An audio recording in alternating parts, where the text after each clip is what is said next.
on Chris Hudnall's Horrible Show, Episode 6, we talk about the Hurricane Maria. Again, another hurricane. We look at the latest stats pages on YouTube. We talk about Ahmed Uber's Karaoke Uber car. 49ers versus Seahawks. Toys R Us bankruptcy. And viewer comments and this cat pen. All on tonight's show.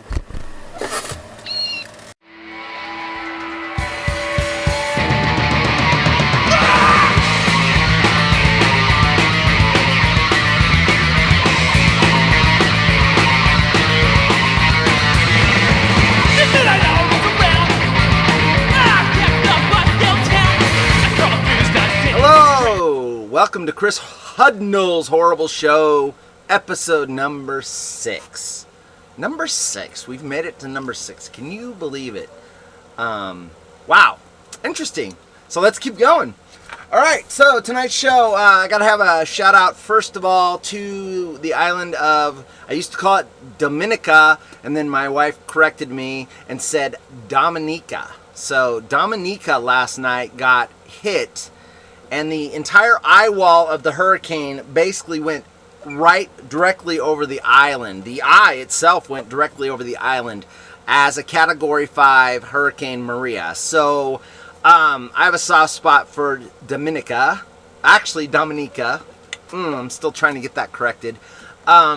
Because that's where my number one YouTube movie is from, as far as numbers of viewers and minutes watched. So in fact, I did my first Caribbean cruise excursion on Dominica, and the people there were so nice to us, and they were funny. We did an inner tube down the Layo River. I'm trying to remember that one.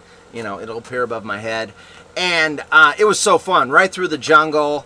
And they had talked about 3 to 5 years earlier, they had a hurricane that was not a Category 5. I think it was like a 2 that had moved through the area, washed out the road. The river becomes a huge, raging mud flow, basically.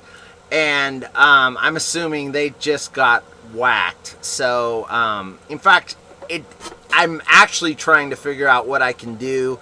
You know, it may be as little as sending them $20 to relief fund there, but you know, the island's small and they're gonna get forgotten in a day. As soon as it starts hitting the American islands, no one's gonna think of Dominica, so I'm gonna try to keep them aware. Anyway, I try not to dwell on the bad news, but the people there are so nice to us. I've been there twice, and I can't wait to go back. They're just awesome people. So hang in there, guys. I know I get a lot of views from Dominica on that inner tubing excursion that I posted on YouTube. A quick little story, and this isn't bad. This is good stuff, but it's my number one video, and what's funny is I actually filmed my entire trip down the river. It's like an hour-long video, and I only posted that on YouTube for the 18 people I got email addresses for. So basically, everyone that was on the excursion, I collected their email addresses, put some subtitles in it, put some facts in it, but I posted it for them. I didn't edit it. It's a really sloppy looking video compared to what I do now. I keep it trim and sharp.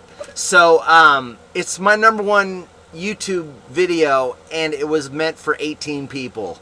And it's over 4,800 views right now. And the minutes watched is even incredible, because people will watch that thing for 40, 50, the entire movie. So it's my number one video by far. And anyway, my heart goes out to Dominica.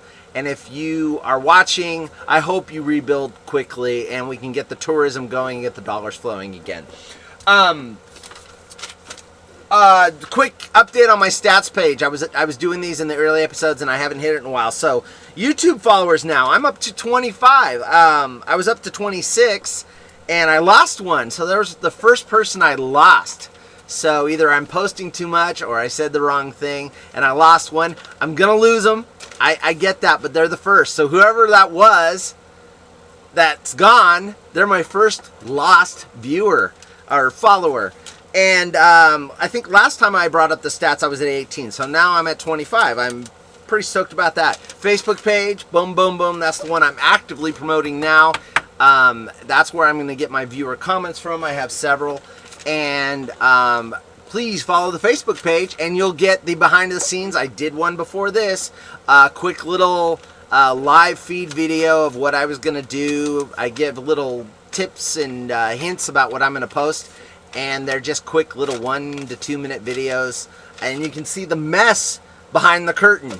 I actually posted that before I put the curtain up. So I have a big, horrible mess back there, and you can see it on Facebook.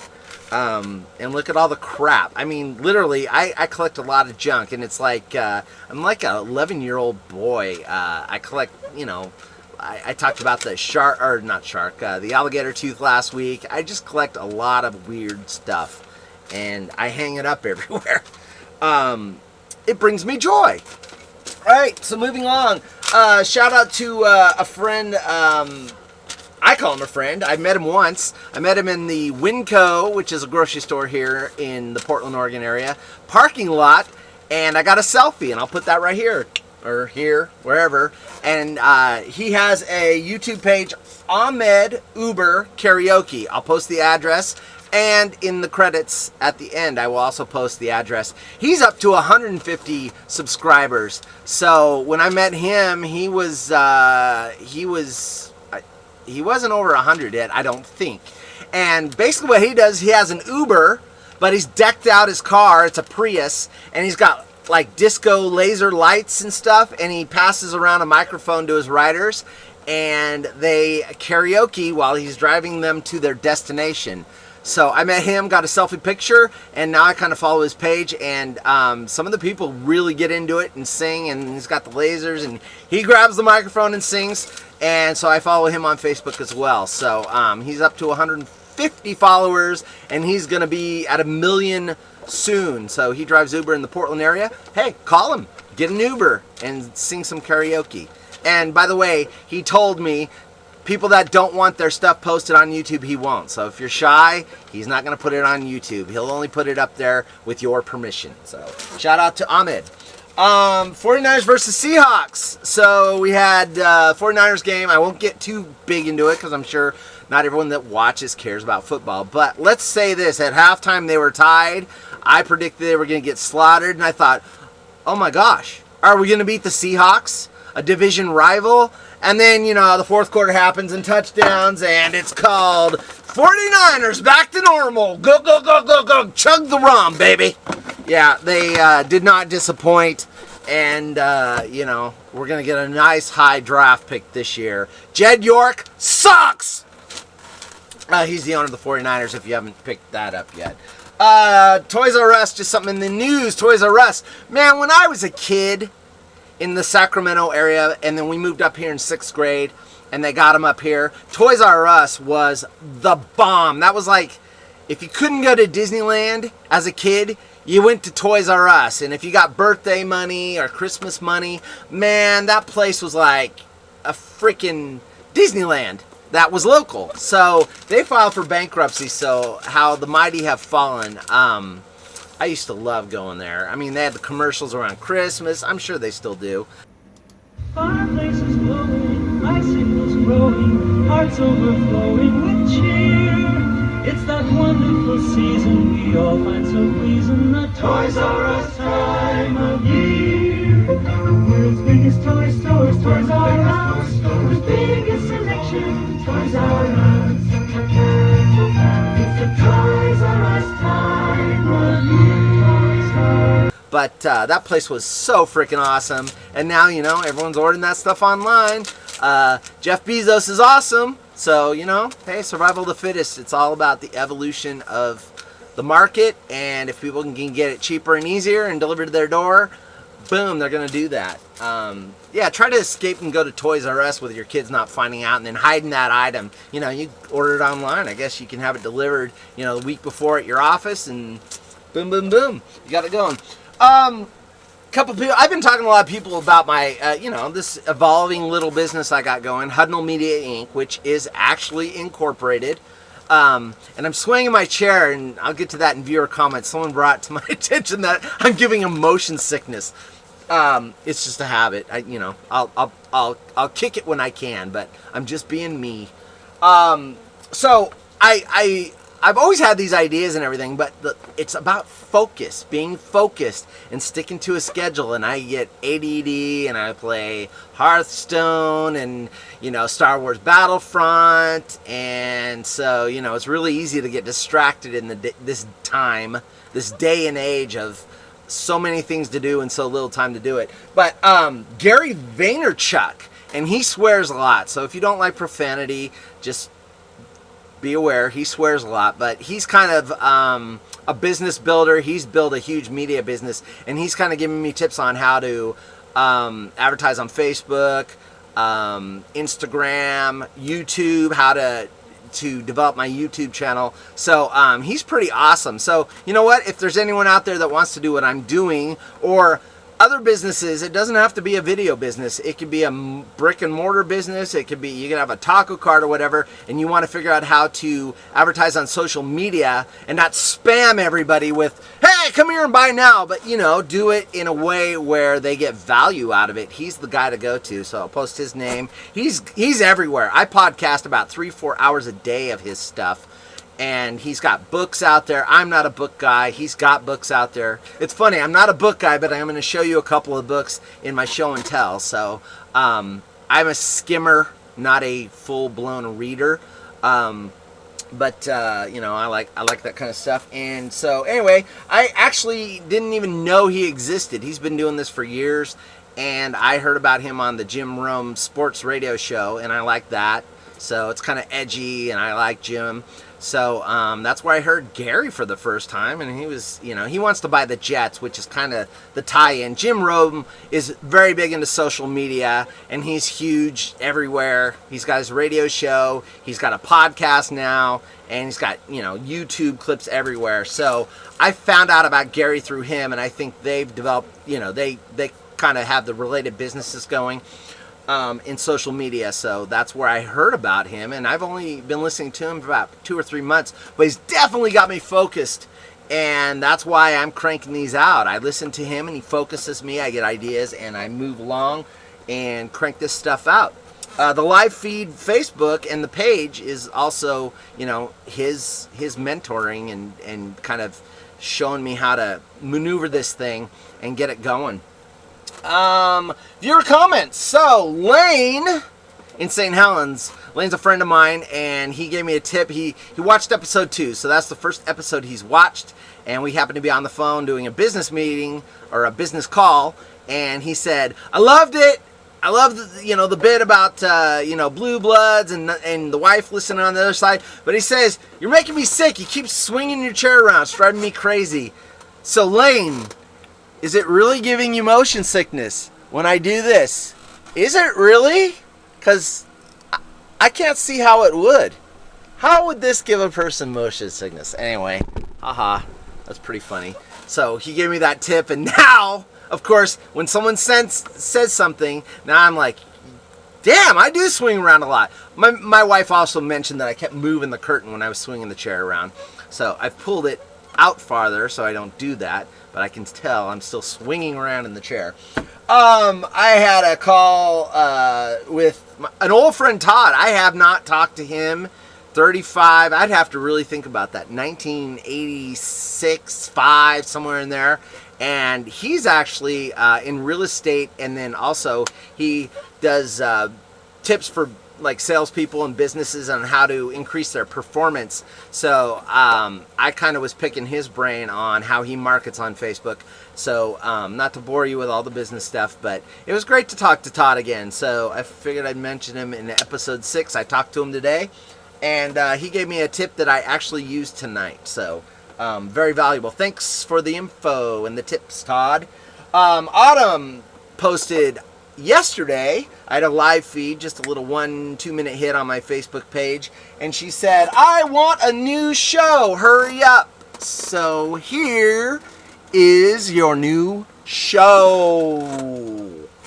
Boom, you ask and you shall receive. And if anyone wants me to film something or look at something or whatever, I am going to take this show out in the field. I was going to time the show. I have no idea where I'm at. I'm trying to get them down to a reasonable time. And not make them 30-minute episodes. But, you know, hey, I like to talk, as you can tell. Okay, time for show and tell. First, this is a really cool... Jeez, where'd my prop go? Bear with me. Excuse me.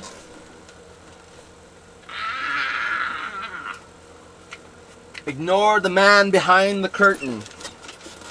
Okay, I'm back. So, I used to use a ton of this dust blow air. I'd buy them in 3 packs, 6 packs, because I have a ton. I've got 2 PCs, I've got 3 monitors, I got the TV, I've got all the lighting.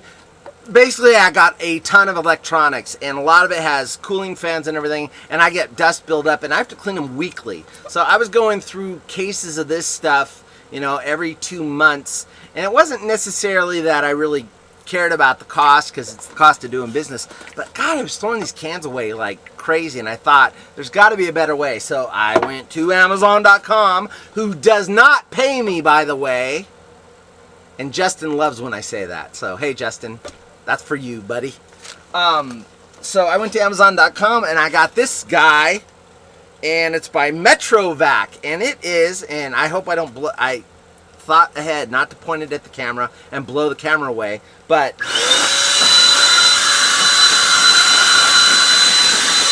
it blows a lot of air, and that sucker cleans out my PC. And what's cool about it is I don't have to take the dang thing all apart. Amazon.com doesn't pay me, and Metrovac does not pay me, but this is the greatest little item. I do not buy these. Sorry, Extreme Clean Duster. I don't need you anymore, sorry. So I'm not going to litter any more landfills with cans of air. So I got this, and I love it. And there's a little filter down here. You just take it out, brush the dust off, and put it back in. And this is worth thousands of cans of computer air doohickey crap. Okay, so next show and tell. This is like my favorite DVD, and they aren't in Blu-ray or HD, and I'll explain that in a minute, and you'll know why. So this guy, and you know what? I should have wrote down notes, but I'll put the little factoids above my head.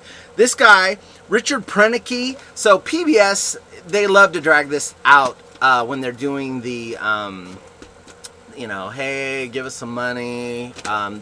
That thing, whatever they do, the little, it's not charity, whatever, hey, we need the money so we can give you the content.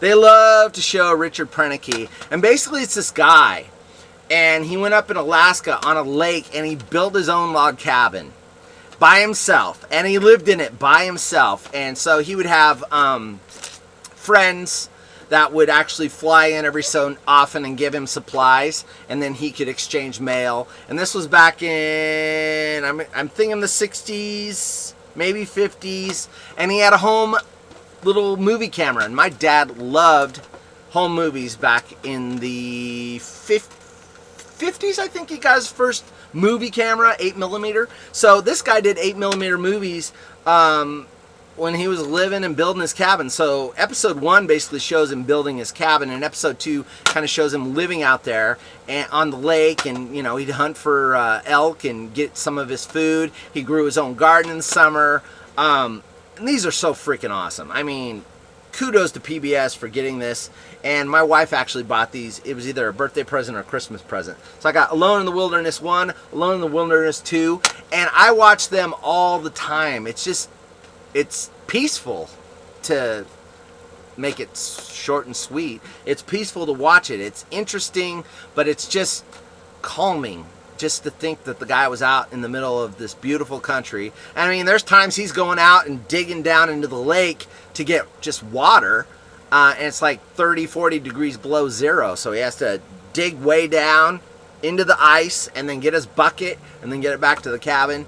And it's just peaceful. I can imagine, I mean, it would drive me crazy to live out there for years and years and years. But man, I can imagine living out there for a couple months and just the quiet and the wind blowing and hearing everything, and not the noise of the city and the suburbs. Anyway, awesome DVDs.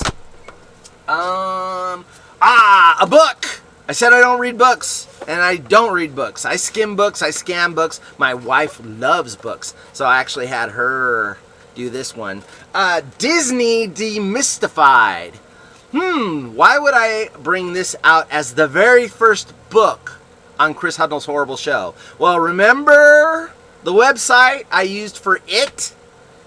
Box Office Profits?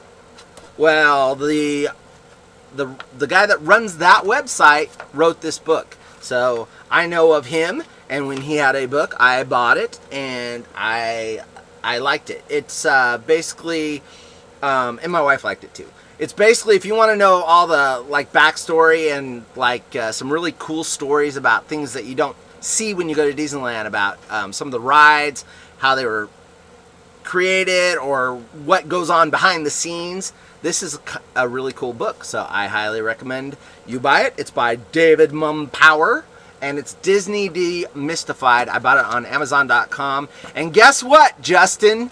David doesn't pay me either. I'm doing this. In fact, I had to buy my own copy of the book. So, good luck, David. Maybe I got you a sale. And the last book for show and tell. This, I forgot when I got this. I got it as a gift, but I love it. This is Top Secret Restaurant Recipes. And you know what I like? And I love to cook. I don't know if I've said that. I took a lot of cooking classes in high school because they were easy A's. There were lots of girls and not a lot of guys. So the girl to guy ratio was in my favor. And I got to eat my assignment after we got graded. So food, girls, easy. That's me in a nutshell right there, folks.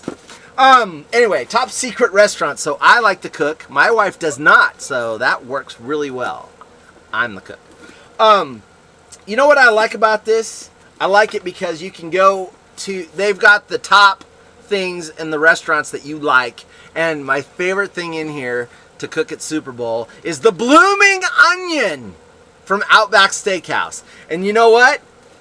I made it and it tastes exactly like a blooming onion at Outback. And they tell you how to slice the onion so it flours, how to bread it, how to deep fry it, and then they give you the recipe for the sauce that you dip it in. And it's probably as fattening as that fattening blooming onion that I love so much at Outback Steakhouse. So, I think we're done with the show. Follow us on Facebook. Again, there's the address. We're looking for Facebook people that like the show. And I'll give you some extra goodies and behind the scenes on how this crap unfolds. Interesting. And I think we are done. I will see you for episode 7. I will try to crank that out Thursday or Friday. So see you then. Thank you for watching. This show seems like it's missing something. I don't know what it's missing. Anyway, I will talk to you later. Bye-bye, folks. Oh, I'm swinging the chair again. My bad. Bye-bye. We roll the credits. As I was getting a pen, I saw this little cat pen that my wife got me. And every time I play it, the cats start to come in here and they start looking around. Here it goes. Sorry, interns.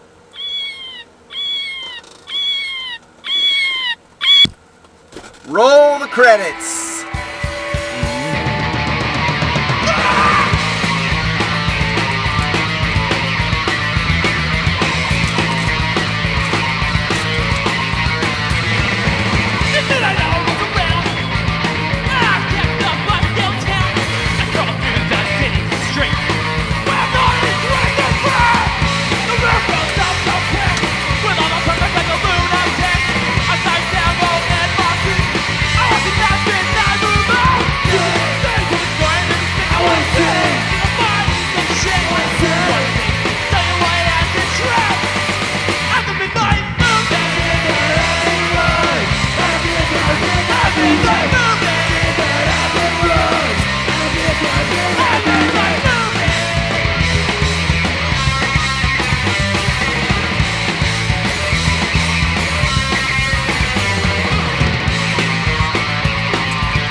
Thanks for watching. See you later, folks.